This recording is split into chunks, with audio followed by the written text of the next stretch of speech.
Hello, c'est un deuxième vlog.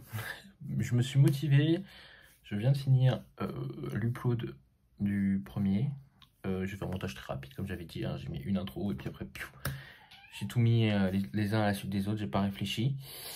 Je me suis même pas regardé, j'ai même pas mis de date, j'ai rien fait. Ça sera nature peinture, on va pas y réfléchir plus que ça. Je sais pas si vous entendez Blanche, mais Blanche râle. Elle a chaud, comme moi, malgré qu'il y ait eu la pluie. On crève de chaud. Je reviens de sous la douche, après avoir couru, marché, calmons-nous, pas couru. Marché 10 km avec une marche assez intensive quand même.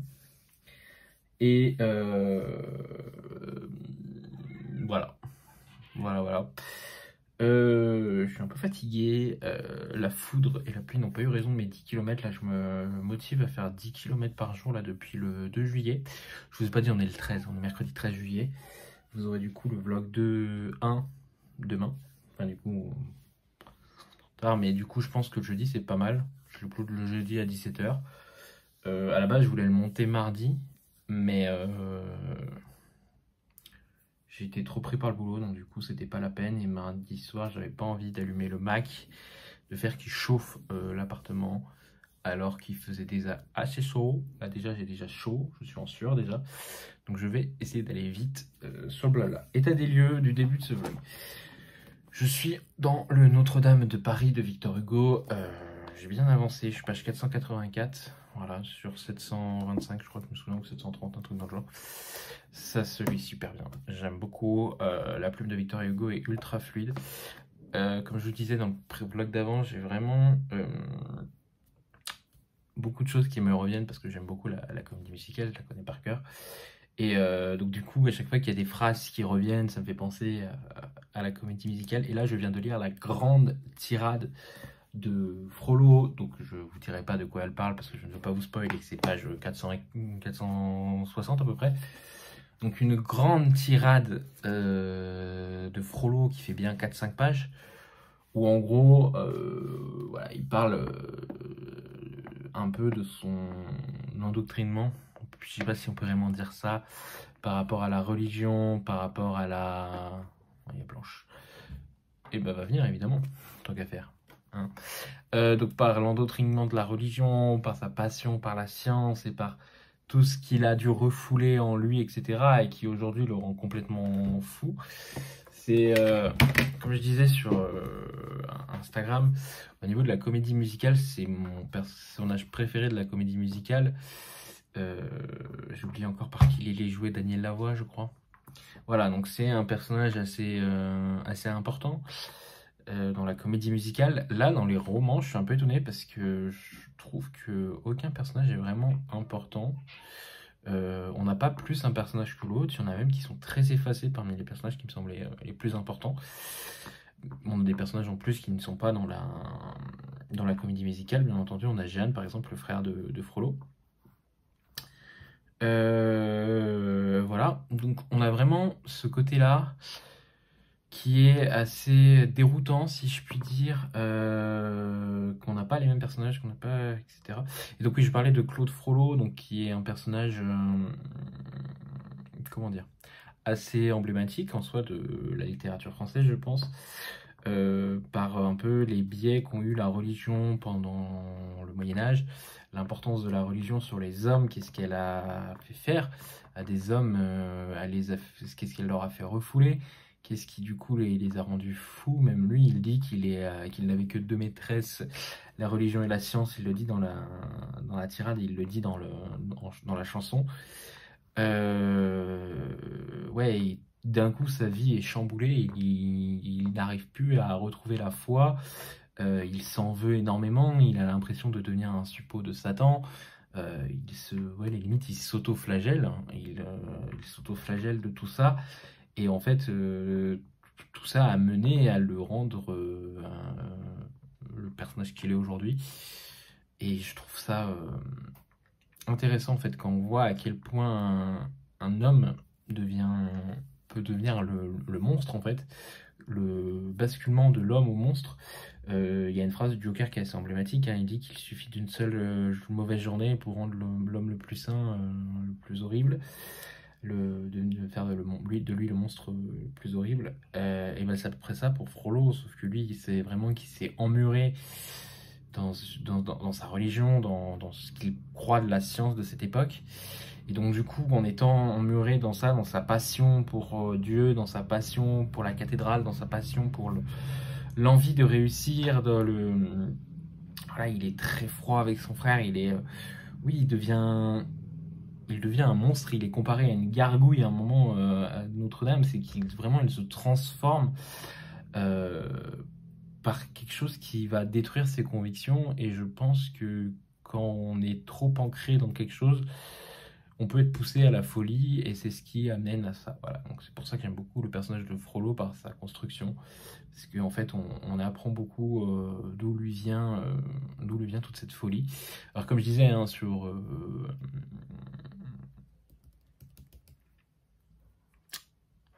comme je disais sur Insta, le prêtre Claude Frollo n'est clairement pas le juge Claude Frollo que l'on a dans le Disney. Pour le moment, on n'en a pas trop perçu dans la comédie musicale. On a un peu ce côté du racisme que a Claude Frollo au niveau du juge. Hein. De mes souvenirs dans le Disney, c'est un bon vieux starbé. Mais le Disney a plutôt supprimé beaucoup de choses de l'œuvre originale. Hein. Déjà, Frollo est un juge et non un prêtre. Phébus est un bon chevalier. Dans la comédie musicale et dans le livre, on n'est pas du tout sur ça. Voilà, Quasimodo est beaucoup plus présent. Là, Quasimodo est présent, mais pas plus que ça, quoi.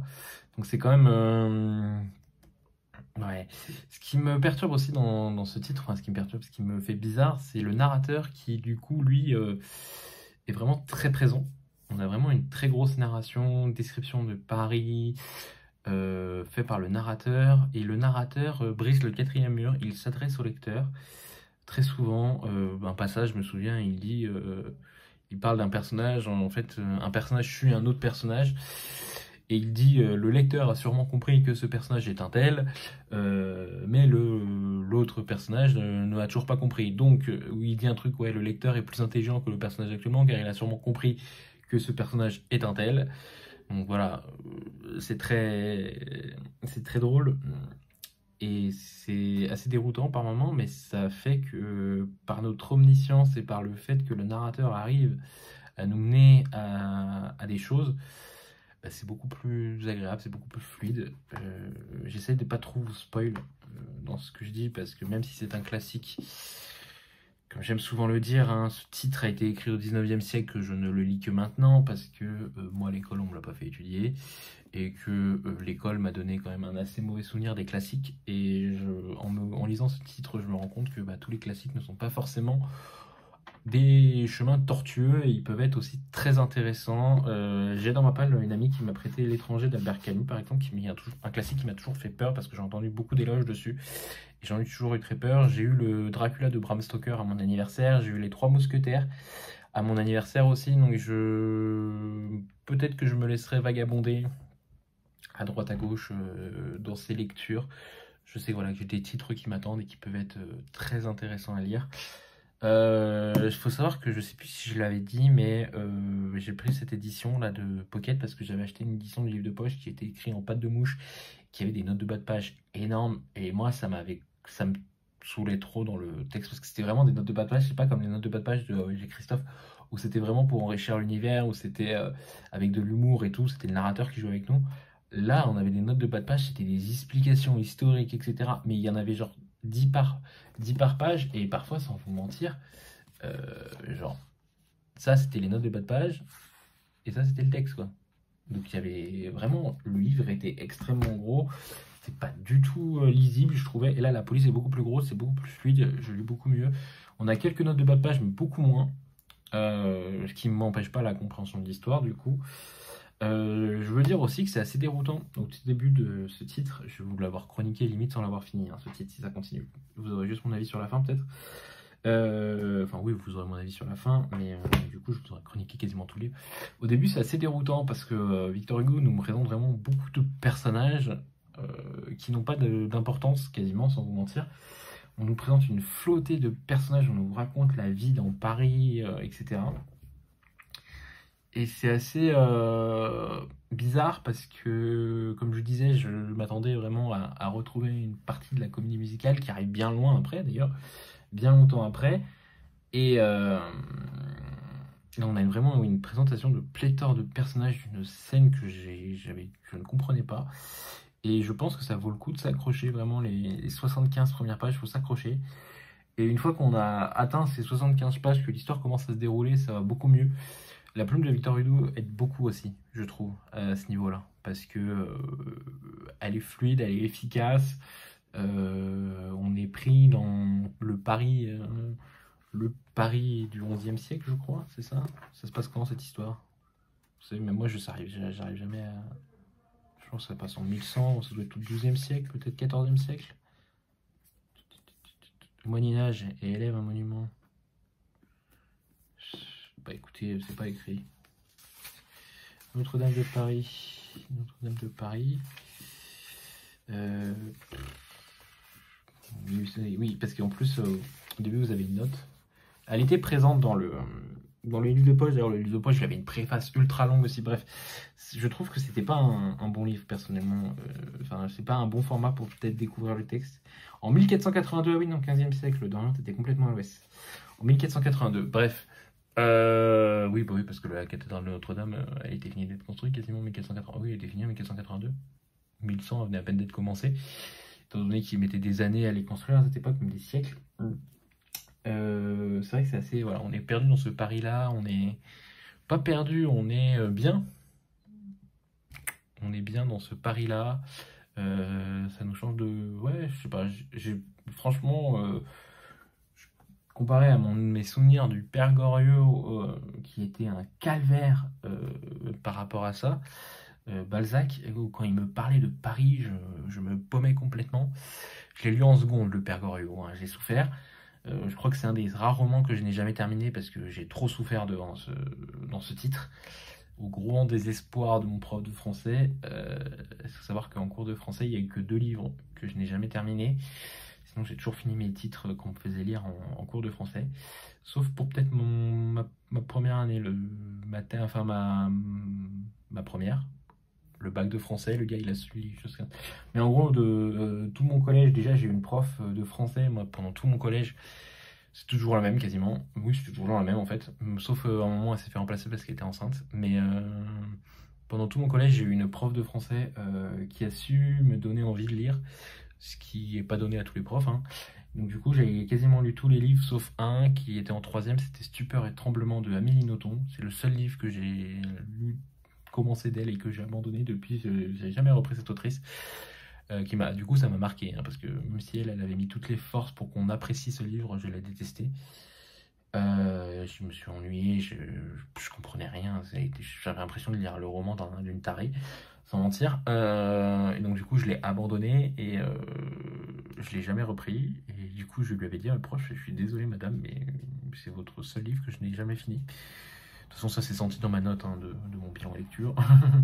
Dans ma note où il fallait répondre à des questions sur la lecture, je crois que j'ai pu répondre à peine à la moitié parce que j'avais compris la moitié de ce que j'avais lu, j'avais même pas lu la moitié du livre, donc ça vous donne une idée. Mais voilà, je lui avais dit, j'ai pas du tout aimé votre livre. Voilà, et justement, j'avais eu des points sur le commentaire parce qu'elle nous avait dit qu'est-ce que vous retirez de cette lecture. Je me souviens avoir dit que c'était quelque chose qui m'avait pas du tout plu, que j'avais été complètement perdu, que je comprenais rien par moment à ce qu'elle disait, qu'elle m'avait l'air complètement lunaire et que franchement, pour une autobiographie, j'avais l'impression d'avoir lu un livre un peu sous extasie, mais ça c'était mon avis de 3e. Peut-être que si aujourd'hui je le lis, ça ira mieux. Comme je dis souvent, les livres c'est un peu une rencontre. On va lire des titres et des fois ça va le faire et des fois ça va pas le faire. Et 3 ans plus tard, on va relire les mêmes titres et les titres qu'on avait adorés, ils vont nous laisser de marbre. Et ceux qu'on va avoir détestés, on va adorer quoi. Donc comme quoi, des fois, hein, chaque jour suffit sa peine. Et à chaque instant, voilà, on fait une rencontre, une personne avec qui ça peut pas du tout passer au début et des années plus tard ça va passer. Parce qu'on a mûri et la personne a mûri. Et le livre, bah, je pense que c'est pareil, sauf que c'est nous qui mûrissons parce que le livre ne bouge pas normalement, hein, sauf s'il y a une réédition d'une traduction ou quoi que ce soit, qu'on peut aider, mais je pense que voilà. Bref, donc pour Notre-Dame de Paris, je suis bien content de le découvrir aujourd'hui et je pense qu'il faut arrêter de se mettre la pression, de se dire ah, j'ai pas lu ces classiques, etc. Je pense qu'il faut se donner la chance de les lire quand on se sent prêt de les lire, parce que parfois on n'a pas envie de les lire et ça se comprend tout à fait parce qu'on a des traumas de collège et de lycée, hein, ça peut arriver, hein, la lecture c'est pas facile, surtout quand on est forcé. Je m'en suis rendu compte de plus en plus là, cette année, j'ai laissé beaucoup de mou à mes envies de lecture, je me force plus. Je me dis que de toute manière, quoi qu'il arrive, le livre il sera toujours dans ma palle. Moi, tant que je suis vivant, je peux le lire. Donc voilà, la vie fait d'autres choses. La lecture est une de mes passions, mais elle n'est pas la seule, même si elle a beaucoup de place. Il ne faut pas oublier le côté social, le côté profiter un peu aussi de la vie. Et voilà, la lecture prenait trop de place ces dernières années. Et là, j'ai réussi à lever le pied et à profiter. Et du coup, je retrouve beaucoup plus de plaisir dans mes lectures. Voilà. Sinon, j'ai aussi continué Les Chevaliers d'Émeraude, tome 5. Je suis pas allé très loin, je suis page 86. Voilà, toujours aussi efficace, j'aime beaucoup. Voilà, rien d'autre à dire. C'est plutôt efficace, en fait, c'est dans la saga, ça continue comme c'est, et je pense que ça leur suffit largement au niveau de l'histoire de faire ça. Je sais pas encore ce que je vais lire parce que après Notre-Dame de Paris, parce qu'en vrai je le lis plutôt bien.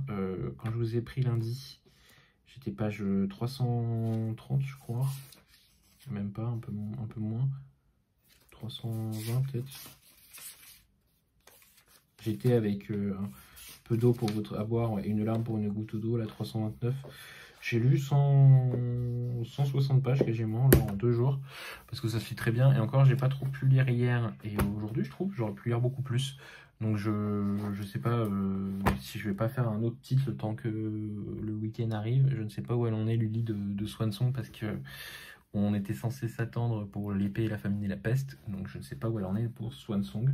Sachant qu'on ne travaille pas vendredi, mais elle va à la Japan Expo. Donc je sais pas ce que je lirai prochainement.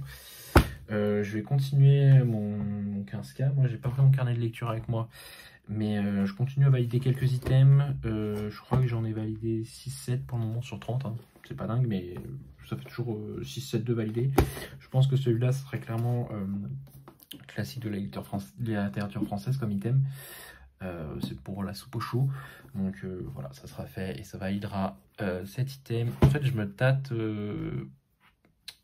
à soit partir dans un thriller, parce que du coup le tueur intime était sympa, mais ce serait peut-être cool d'y retourner avant de partir dans de la fantasy, parce que là je sais que je vais enchaîner pas mal de titres de fantasy, parce qu'on a l'épée et la famine et la peste, on voudrait lire le tome 1 et le tome 2, on voudrait lire les loups dorés, donc je sais que je vais enchaîner pas mal de livres de fantasy, donc je me dis que peut-être lire un thriller serait pas mal, donc voilà. On verra à ce moment-là. J'ai pas fait d'achat. Je sais plus si je vous avais montré que j'avais acheté la Guilde des Ongles. Je l'ai à côté de moi, c'est pour ça que je le sors. La Guilde des Ongles, le don de la mort, donc qui fait partie des étoiles montantes de l'imaginaire, de Anatrice. Dans mes souvenirs, c'est la partie 1 du tome 1, je crois. Et en fait, ils ont sorti la partie 2 du tome 1 quasi en même temps. On l'a vu beaucoup tourner. C'est un beau bébé. Hein. Il fait 850 pages facilement, donc je sais pas si je le lirai. Dans mes souvenirs, on est dans de la dark fantasy, enfin je sais pas quand est-ce que je lirai, parce que si je le lirai, oui, et je vois qu'il y a une chier de personnages et de trucs à retenir. Alors c'est un truc que j'aime bien quand on lit des tomes 2, 3, 4, etc., un récapitulatif des personnages. Dans un premier tome, je trouve que moi, tu ouvres le livre, tu vois ça, ça, voilà. Je sais pas, je me dis putain, je vais avoir trop de trucs à retenir, ça me décourage en fait. Alors que si tu les découvres au fur et à mesure du bouquin, bah ça va mieux quoi. Alors peut-être les mettre en fin, à la limite, un truc de personnage. Mais voilà, je sais pas ce que ça donnera, je sais qu'il est disponible en audio, je sais pas si j'irai. Je verrai. Je verrai. Voilà, je pense que je vous ai tout dit. Là, je vais aller me mettre dans mon lit tranquillement, me reposer. Faudrait aussi que ce week-end j'écrive un peu des chroniques là pour pouvoir poster un peu sur Insta. C'est vraiment que j'ai pas posté de chroniques. Je sais pas si je vais... Alors j'ai eu la surprise il y a quelques mois. J'avais lu le Brandon Sanderson 13 de la mer émeraude que j'avais gagné en concours sur le livre de poche, le compte du livre de poche. Et j'avais eu la surprise de recevoir le tome 2 aussi quelques mois après, que j'avais lu et chroniqué. Euh, et là, il y a le tome 3 qui est sorti aujourd'hui, on a le 12, qui est sorti aujourd'hui en librairie. Et je sais pas si du coup je vais le recevoir. Et je sais pas si je dois demander à l'attaché de presse si je vais le recevoir ou si je me l'achète, parce que clairement le pitch du tome 3, enfin du troisième livre secret, c'est pas un tome 3, mais le pitch du troisième bouquin m'intéresse énormément. Donc si je dois l'acheter, je l'achèterai pas tout de suite, parce que comme j'ai dit, ce mois-ci, j'essaie de faire attention à mon budget livre. J'ai déjà pas mal acheté des livres la semaine dernière, mais clairement si je le reçois, je vais être très content, parce que le pitch a l'air dingue. Voilà, bref, on en parlera quand je l'aurai ou quand je l'achèterai. Je vais vous laisser là, je vous retrouve peut-être pas demain, peut-être vendredi, pour discuter tranquillement avec vous de l'avancée dans mes lectures. J'aimerais, j'avoue, finir ce titre d'ici vendredi. Voilà, finir vendredi. Comme ça, je mets ce titre derrière moi avec grand plaisir, parce que je pense qu'il fera partie de mes favoris de cette année. Et après, je continuerai mon chevalier d'émeraude. Voilà, allez, sur ce, bonne journée à vous, enfin bonne partie, et puis voilà, bonne vidéo. Hello, on est le samedi 15, je suppose, parce qu'il y a c'était férié, c'était vendredi 14. J'ai fini Notre-Dame de Paris il y a même pas 10 minutes. J'ai beaucoup aimé ce roman. Ce sera pas un coup de cœur parce que j'ai eu quand même certains passages qui étaient quand même assez longs, même si je trouve que la plume de Victor Hugo aide à certains passages d'être fluide, mais il y a eu d'autres passages qui étaient vraiment très longs. Et je comprends certains choix qui ont été faits dans la comédie musicale d'avoir coupé certains passages. Par contre, je comprends vraiment pas le Disney. Hein. Le Disney restera un mystère pour moi, car clairement, c'est pas du tout la même histoire. Hein. C'est vraiment, là, c'est même plus que de l'adaptation. Hein. C'est vraiment une autre histoire complète. On a repris les personnages, on les a remis à peu près dans un contexte, et voilà. Phébus, c'est pas pareil. Esmeralda, bon, elle est à la limite. Quasimodo, ouais, pareil quasiment. Mais Frollo n'est pas du tout pareil. Je trouve qu'ils oui, ils ont fait quelque chose avec les personnages qui n'étaient pas dingues. Au niveau de la comédie musicale, par contre, on est voilà, sur quasi la même histoire. Il y a quelques changements. Évidemment, le texte il va beaucoup plus loin. On apprend beaucoup plus de choses. La fin diffère un peu de la comédie musicale. J'ai beaucoup aimé ce roman. J'ai beaucoup aimé une des dernières phrases de Victor Hugo sur un des avenirs des personnages. Ça m'a fait sourire. Voilà. Je trouve ce roman très bien. Je trouve que c'est un excellent classique. C'est un beau bébé quand même. Hein. Il fait son quota de pages. J'ai pris mon temps pour le lire, mais franchement, mis à part le début qui est vraiment déstabilisant, tout le reste de l'histoire ça va. Il y a certains chapitres qui vraiment, voilà, certains chapitres de l'histoire sont vraiment lents. On se demande à quoi ils servent, pourquoi ils sont si lents. Mais voilà, à part cela, on peut le lire aisément, sans problème. Donc voilà, je vous ai déjà beaucoup parlé dans la première partie de ce que j'apprécie dans ce roman. Je ne vais pas aller plus loin. Voilà, la fin est telle que je l'imaginais, telle que je m'y attendais. Ils ont fait, voilà, Victor Hugo a su amener beaucoup de tragédie, je trouve, à la fin de ce roman. Très simplement, en fait, par sa narration, le personnage de Frollo. Je me demande si je préfère pas celui de la comédie musicale quand même, parce que certaines actions du personnage de Frollo dans le roman sont un peu plus que limite, si je puis dire. Mais bon, déjà dans la comédie musicale, hein, certaines sensations sont vraiment limites, mais alors là, il les collectionne plutôt pas mal. Ce gars est vraiment taré, quoi. Bon, même si j'ai retrouvé par certains passages, comme je disais, le débat en lui, en fait, je trouve que plus ça va, plus il devient fou, en fait. Et dans la comédie musicale, ça se sent moins. On a l'impression qu'il fait, dans la comédie musicale, on pense qu'il fait surtout ça par vengeance. Là, il devient complètement fou dans le roman. Bref, je vous laisserai découvrir par vous-même si vous le souhaitez. C'est un classique, voilà, que je suis très content d'avoir découvert. il faisait partie voilà, des livres que je voulais lire dans ma vie, donc c'est fait. J'aimerais beaucoup lire Dracula, L'étranger d'Albert Camus et Les Trois Mousquetaires aussi qui sont dans ma palle. C'est 3 classiques que j'aimerais découvrir pour comprendre un peu la hype autour de ces titres hein, qui sont quand même assez connus, hein, donc ils font partie voilà, de la grande littérature. Donc voilà, moi je suis content, je valide mon item, la soupe aux choux de mon 15K. J'ai lu aussi mes 2 mangas habituels, les Golden Wine, donc de Jojo, donc avec Luli. J'ai un jour d'avance parce que normalement on en fait un par jour, là j'ai lu les 2 à la suite, mais je crois que Luli m'a dit qu'il lui restait que le 8 à lire, donc ça va aller assez vite aussi. Voilà, pas grand chose à dire de plus sur ça, j'aime toujours autant, je redécouvre toujours des nouvelles choses, je vous ai pas trop montré des dessins. Je vais pas trop spoil, un dessin qui spoil pas trop s'il vous plaît. Bon, on va pas dans ce tome.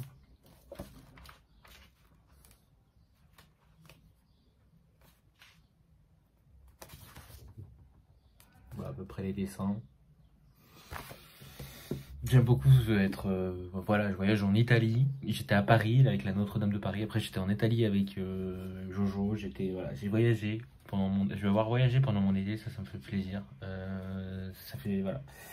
Je pars pas souvent en vacances. Je suis parti le mois dernier là, comme je le disais, sur la région parisienne. Mais je pars pas souvent en vacances, donc les lectures me m'aident à bien m'aider à m'évader.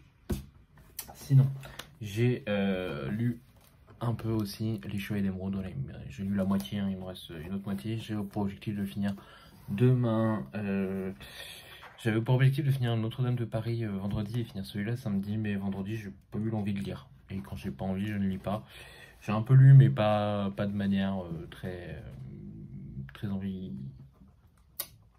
assidue et très longue. Donc, du coup, j'ai pas beaucoup avancé, mais c'est pas grave, j'ai fait d'autres choses. Et c'était tout aussi bien. Je voudrais que tu descendes, s'il te plaît, tu n'as pas le droit d'aller sur le bureau. Voilà, donc Les Chevaliers d'Émeraude, le tome 5, L'île des lézards. J'ai hâte de lire la fin quand même, pour pouvoir continuer à rattraper mon retard, parce que comme je disais, je voulais en faire un par mois, et celui-là, il aurait dû être lu en mois de mai. On est en juillet, donc voilà, j'en ai 3 à lire, bientôt 4, donc ça serait bien que je réduise à 3, peut-être à 2 même ce mois-ci. Et ensuite, j'ai reçu aussi celui que j'attendais beaucoup, c'est Yumi et le peintre des cauchemars, de Brandon Sanderson. Donc c'est le 3e Secret Book voilà, de Sanderson qui est prévu de sortir cette année. Donc il y en a un par saison quasiment, parce qu'on en a reçu un en hiver avec du coup Tress de la mer d'Émeraude, ensuite un au printemps avec le sorcier frugal, et un en été qui est Yumi et le peintre de cauchemars. Et on est vraiment sur une inspiration asiatique, je dirais peut-être même japonaise. On est sur une planète baignée de lumière et écrasée par la chaleur. Yumi est une Yuki-Ijo, une prêtresse qui invoque les esprits pour venir en aide à son peuple. Et on est après, en parallèle, on est dans une cité froide entourée de ténèbres perpétuelles. Évidemment, Blanche qui se ramène, comme toujours, alors qu'elle sait qu'elle n'a pas le droit d'aller sur le bureau. Un peintre repousse chaque jour les manifestations physiques des cauchemars des habitants grâce à ses pinceaux. Voilà, donc ils vont sûrement se rencontrer et il va sûrement y avoir des trucs qui vont se passer. Je crois qu'il n'est pas illustré, la version, celle-là n'est pas illustrée. C'est dommage parce que j'ai vu la version à black et les illustrations sont sublimes. C'est dommage, j'avais beaucoup aimé qu'ils aient mis les illustrations dans l'autre tome. Mais elle le fait exprès, hein. Eh ben oui, je te porte 2 fois bien, la 3e fois je te porte comme si ta mère t'engueulait. Avec cette couverture, pour ceux qui veulent savoir, voilà, c'était ça. Et franchement, je suis déçu parce que nous, on n'a pas l'air d'avoir des illustrations dans cette version encore. Alors que les illustrations sont sublimes et que j'ai beaucoup aimé que dans le Secret Book 2, ils aient mis les illustrations. Les illustrations apportent aussi du récit, mais sur celle-là, ouais, peut-être que je craquerai de moi-même sur le hardback si le titre me plaît, pour avoir les illustrations. Je garderai celle-là dans la bibliothèque parce que du coup ça irait avec les 2 autres. Mais ouais, peut-être que je craquerai pour la version hardback pour avoir les illustrations. Parce que je pense que ce titre, j'en attends beaucoup de celui-là. Franchement, quand j'ai lu le résumé, j'ai dit je veux à tout prix le lire et que même si je le recevais pas, je le lirai moi-même. Mais je l'ai reçu, donc je suis très content. Et j'ai très hâte de le découvrir. On va le lire avec Luli après toutes nos LC prévues. Donc là, alors normalement, moi j'ai dit je finissais les Chevaliers d'Émeraude et après j'enchaînais sur l'épée et la famine et la peste. Je suis déçu parce que du coup j'aurais pas eu le temps de lire le Petroni Rostania. Donc moi là je vais lire les Chevaliers d'Émeraude et après je passerai sur l'épée, la famine et la peste. Et après, donc si ça nous plaît, on enchaîne tout de suite sur le tome 2 je crois. Si ça nous plaît pas, on lit le tome 3 que j'ai là. Toujours plastifié. Le tome 3 des loups dorés. C'est ça, oui, c'est le loup doré. Voilà, donc le tome 3 qui est ici. Et après, bah, je pense qu'on partira sur celui-là du coup. Et après, on fera peut-être un lore. Lore qui est un beau bébé aussi. Un très beau bébé. Voilà. C'est tout ce que j'avais à vous dire. Je sais pas si je refais une deuxième partie. Je pense que j'aurai une troisième partie. Je pense que j'en ferai une troisième pour vous parler au moins de celui-là. Pour terminer vraiment sur mes lectures. Et après, quand j'en commencerai sur l'épée, la famine et la peste. Voilà. Sur ce, bonne semaine à vous. À la prochaine. Enfin, du coup, bah, à tout de suite parce qu'en fait, je vais enchaîner. Je vais en faire une troisième partie, je vous ai dit. Bref, allez, ciao. Hello. J'espère que vous allez bien en ce dimanche. 16 du coup, 16 juillet. Vous direz, vous c'est à la suite en fait, donc vous en battez les reins. J'ai fini Les Chevaliers d'Émeraude, le tome 5 du coup de Anne Robillard. Voilà, tome classique qui se suit bien, qui se lit très bien, il n'y a pas de... Voilà, ça change pas, c'est très classique. J'ai mis 15 sur les Bradiques, c'est clairement pas un 15 que... Voilà, j'ai mis 17 sur Notre-Dame de Paris, mais c'est pas clairement la même chose, hein. J'en attends beaucoup moins des Chevaliers d'Émeraude. Moi, ce que je veux, c'est une Madeleine de Proust. Et je l'ai à chaque fois que je lis ces titres. Donc, c'est... Voilà. Donc, ça en fait un de moins de retard. Il m'en reste 2. Un de retard. Et après, il y a celui que je dois lire. Et d'ailleurs, je l'ai pris en audio. Donc, j'ai juste écouté le prologue. Alors, c'est drôle parce que les prologues, en fait, c'est précédemment dans les tomes d'avant. Donc, du coup, c'est bien. Ça rafraîchit la mémoire. Même si, du coup, bah, vu que j'avais lu le tome 5 la semaine dernière. J'avais fini le tome 5 là, il n'y a même pas eu une heure avant. J'étais en mode beau. Je sais ce qui s'est passé, mais bon, je l'ai réécouté, on sait jamais. Des fois, ils peuvent glisser des infos qu'il y avait eu dans les tomes précédents qu'on n'a pas eu dans les pré-Just d'avant. Bref, voilà, des infos qui peuvent être à nouveau importantes. Donc voilà, j'ai juste écouté le prologue. Je pense que je vais continuer évidemment à la suite à l'écouter. Il fait un peu moins de pages ou il fait pareil? Il faisait 400 pages.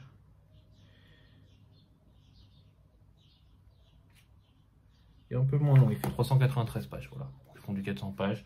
Je vais l'écouter tranquillement de mon côté. Voilà. Donc j'avance sur cette saga que j'ai un peu de retard.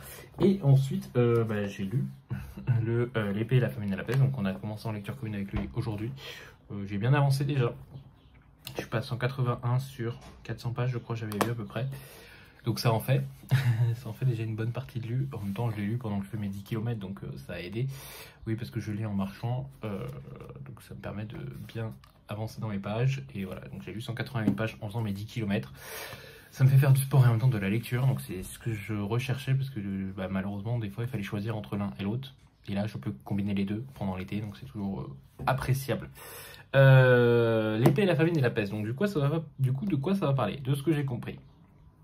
J'en ai vu quasi la moitié, donc j'ai commencé déjà à bien comprendre certaines choses. On est dans un univers où un royaume se bat contre des sorcières qui utiliseraient la magie des araignées. Sauf que dans cet univers, plus en plus de monstres apparaissent de type garou. Donc on a des loups-garous, on a des sources-garous, on a des trucs différents. Et évidemment, le royaume accuse les sorcières de faire ça. Donc l'inquisition est même chargée d'éliminer ces monstres.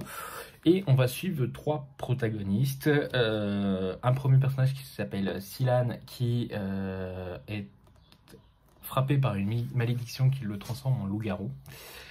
On va suivre un autre personnage qui est un ancien soldat qui croit voir dans l'œil du cerf son fils, donc il est persuadé qu'il faut libérer son fils du cerf, donc voilà, pour lui il est persuadé de ça. Et on va suivre une autre femme qui est accusée par l'Inquisition, une jeune fille d'ailleurs plus qu'une femme, elle a 15 ans quoi, qui est accusée par l'Inquisition d'être une sorcière qui contrôle les araignées. Voilà, donc on va suivre ces 3 personnages, on va suivre leurs 3 points de vue. Évidemment, ils vont tous les 3 se rallier et il va y avoir sûrement des choses qui vont se produire. Je vous laisserai découvrir par vous-même. Je le lis en lecture commune avec le lit, comme je vous disais, dans le cadre du Plib, il y avait le tome 1.